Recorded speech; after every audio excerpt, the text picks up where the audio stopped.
Welcome to my channel. সবাইকে স্বাগত। তোমার সবাইকে very very very good morning. দেখে খুব অবাক হচ্ছে তাই তো, আমাকে যে এই আবার কোথা থেকে চলে আসলো বলছি বেশ আর কি।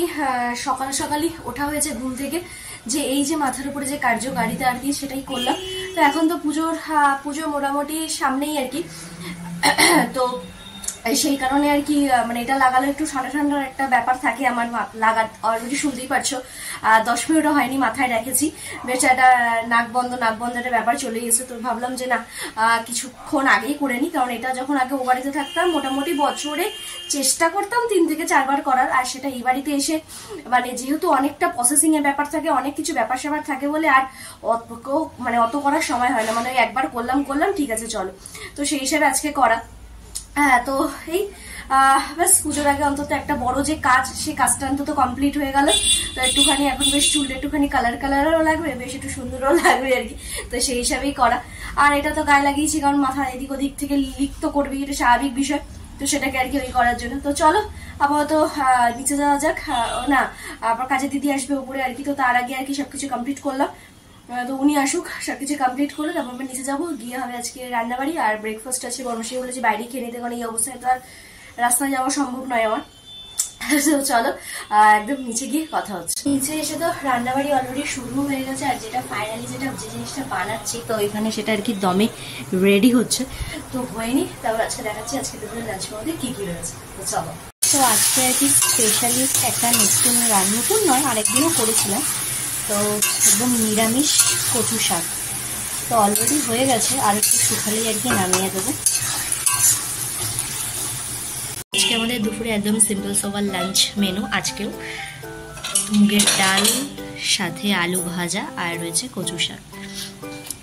ব্যাস এই হচ্ছে আজকে আমাদের দুপুরের লাঞ্চ মেনু। এই আর কি রান্নাবাড়ি সেরে আসলাম আর কি। আর ব্যাস এরকম মাথা দেখে খুব অবাক হচ্ছে ঠিকই, কিন্তু কিছু করার নেই আর কি। মানে অদ্ভুত লাগলেও এটাই এখন, মানে এটা যতক্ষণ না ক্লিন করছি ততক্ষণ নয়। তো চলো আপাতত উপরে তো আজকাল কোনো কাজ টাজ নেই, কেন সবই কাজে দিদি করে গেছে আর কি। তো শুধু স্নানটা করে পুজো দেবো, তা কমপ্লিট হয়ে যাবে আজকে একদম হুসুস করে। আর প্রায় এখন ঘড়ি কাটায় 1:30 আর কি।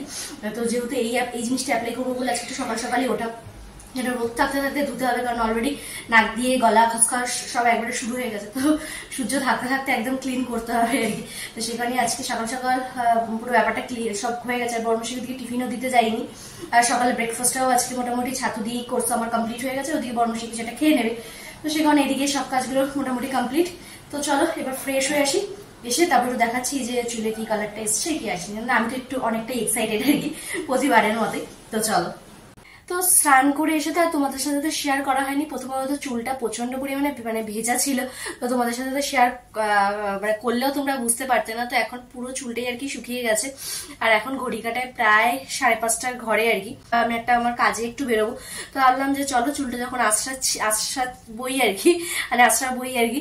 তো দেখলাম পুরো চুলটা শুকিয়ে গেছে। তো দেখো এখান থেকে লাইটের আলো ততটা বুঝতে পারছো কিনা, বেশ একটা হালকা বার্গেন্ডি বা একটা হালকা ব্রাউনশি একটা কালার এসছে। মানে একটু সূর্যের আলোয় বা একটুখানি লাইটের আলোতে বেশ চকমক করবে, ব্যাস কোনো কেমিক্যাল ছাড়া চুলের একটা হালকা কালার, এটাই আমার বেশ ভালো লাগে। কিন্তু কি বলতো ওই এখন অনেক রকম চুলের অনেক কিছু ব্যাপার স্যাপার বেরিয়ে গেছে, কিন্তু আমি করাতে চাই না এই কারণেই, শুধু স্পাটা ছাড়া। কারণ হচ্ছে মানে ওগুলোকে করার পর যে ট্রিটমেন্ট গুলো ঠিকঠাক ভাবে যদি না হয়, মানে শুনেছি অনেক হেয়ার ফল হতে পারে, বা কোনো ভালো কারো কাছ থেকে না করলে চুল অনেক ড্যামেজ হতে পারে, এইসব ভেবে চিন্তে আর আমি করাই না আর কি। তো যেটুকু আমি করে এসছি যুগ তো সেটাই আর কি ট্রাই করি। তো এই হচ্ছে আপাতত ব্যাপার। তো এই কালারটা আনতে গিয়ে মোটামুটি গলা শুনে বুঝতেই পারছো বেশ অনেকটা সকালের থেকে এখন অনেকটা পরিমাণে ধরে গেছে আর কি গলাটা। তো জানি না এর ফলাফল কি হবে, তো দেখা যাক কি হয়। তো তো চলো এই হচ্ছে আমার ফাইনাল লুক আর কি কালারে। তো কিরকম এসছে অবশ্যই জানো, তো যারা হেনা করো তারা তো জানোই আর কি কিরকম কি আসে। আর আমি একটু বেরোবো একটা আর কি পার্সোনাল কাজে। তো চলো কাজটা সেরে আসি। তো চলো বেরোনো যাক।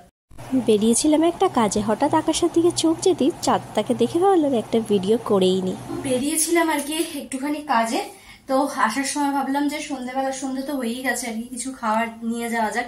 তো এই যে হাতে করে নিয়ে এসেছি একটুখানি ইয়াম্মি অ্যান্ড টেস্টি করে চুরমুর, এই যে। তো চলো আর একটুখানি ঝাল একটু বেশি দিয়ে দিয়েছে। আর ওই যে বললাম ঠান্ডাটা লেগে গেছে আর কি, আর একদম পুরো মানে কিছুই আর ভালো লাগছে না এরকম একটা ব্যাপার। তো এই ঝালটা একটুখানি কাজেও দেবে। তো চলো আপাতত আজকের দিনটা আর কি চুরমুর খেতে খেতেই, তাহলে ভিডিওটা তো শেষ করেই দিয়েছিলাম আর কি। তো আলাম না, যখন একটুখানি রেডি শেডি হয়ে বেরোচ্ছি, যেহেতু গণেশ পুজো আজকে আমাদের এখানে 2-1টা প্যান্ডেলও আছে, একটুখানি গনুকে একটু দেখেও আসবো, তাহলে আমি একটু রেডি শেডিও হয়ে যায়। তো এই যে হালকা পাতলা রেডি শেডি হয়ে গেছি। তো চলো যাই একটু গনুকে দেখে আসি, বড়মশের সাথে আর কি বেরোবো। আর এই কুর্তিটা আর কি আজকে নতুন ভাঙলাম, তো তোমাদের দেখাই ব্যাক ক্যামেরায়। তো এই সালোয়ারটা আর কি আর কি ভাঙলাম। তো এটা বাংলাদেশ থেকে আর কি কাকিমুনি এনে দিয়েছিল। তো অনেকদিন ধরে মোটামুটি পড়েছিল, তো পড়ছি করতে করতে আর কি ফাইনালি আজকে আর কি পরলাম। তো আমার তো বেশ ভালো লেগেছে, আর এরকম বেশ কালারফুল প্রিন্টগুলো বেশ ভালো লাগে আর কি। আর যেহেতু গনুর হলুদ ফেভারিট, তো ভাবলাম তাহলে এটাই ভাঙা যাক। তো অনেকগুলোই আর কি নাইটি, সালোয়ার, যে আগের বারের যে অ্যানিভার্সারি যে সালোয়ারের পিসগুলো রেখে এসেছিলাম, তো ওগুলো তো কাকিমুনি নিয়ে এসেছিল বানিয়ে, তো ওগুলো মোটামুটি একটু তো টাইট হয়ে গেছে। ভাবলাম এটা সবকিছু ঠিকঠাক আছে, তো এটাই পরা যাক আর কি। তো এই যে বেশ, তো আমার তো বেশ ভালো লাগছে। তো তোমাদেরও কিরকম লাগছে অবশ্যই জানিও। তো চলো বর্মাসের সাথে একটু বেরোনো যাক গনু দর্শনে, সাথে তোমাদের সাথে তো শেয়ার করবোই, চলো বেরোনো যাক। তো এই আর কি পক্ষীর আজকে নিয়ে একটু বেরোলাম। তো চলো একটুখানি গনু দেখে আসি। সামনেই একটা প্যান্ডেল আছে, আর দেখে দেখো রাস্তায় এত লাইটিং দেখে মনে হচ্ছে দুর্গা ঠাকুর অলরেডি এসেই গেছে। তো এই একটা, তো সামনে আরো কিছু আছে, তো চলো সেগুলো দেখে। আর এই একটাও গণেশ পুজোর আর কি প্যান্ডেল সামনে, তার জন্য কি সুন্দর করে সাজিয়েছে, দেখে মনে হচ্ছে না যে একদম পুজো এসে গেছে, পুজোর সামনে দাঁড়াবে একটু হালকা। তো এই একটা বাজারেরটা, চলো। আর এই গনুটা হচ্ছে আমাদের বাজারের পুজো। এই একটা হয়েছে আমাদের বাজারে, তার আবার এত সুন্দর একটা লাইটিং। টুকটাক গণেশ ঠাকুর দেখে এবার বাড়ি আসার পথে আমাদের এলাকার যে গনুটা হয়েছে সেটা তো তোমাদের সাথে শেয়ার করতে হবে, সেটাও খুব সুন্দর হয়েছে। প্রত্যেকটা গনু হচ্ছে আমাদের বাড়ির পেছনে আর কি প্যান্ডেলটা। এই যে এখানে সব প্রতিযোগিতা হয়েছে, এখানে সব ফাংশন হয়েছে, আর ঠাকুরটা আছে ওখানে। তো চলো তোমাদেরকে দেখাই এই যে প্যান্ডেলটা। এই হচ্ছে গনু, গনু। তো এই আর কি বাড়িও চলে আসলাম। আর হচ্ছে তো আমার লাস্ট যে ঠাকুরটা আর কি আমাদের পাড়াতেই হয়েছে, মানে আমাদের বাড়ির পেছনেই একটা ক্লাব আছে, তো যেখানে তোমাকে দেখালাম আর কি। তো ওখানে যখন বেরোচ্ছে একটা 3 মাসের গোল্ডেনকে নিয়ে একজন যাচ্ছিল, মানে ওটাকে একটু চটকু ফটকু করে, মানে আমার এই গোল্ডেন বা স্পিচ এগুলো যে কি ভালো লাগে, মানে ধারণা করার বাইরে আর কি।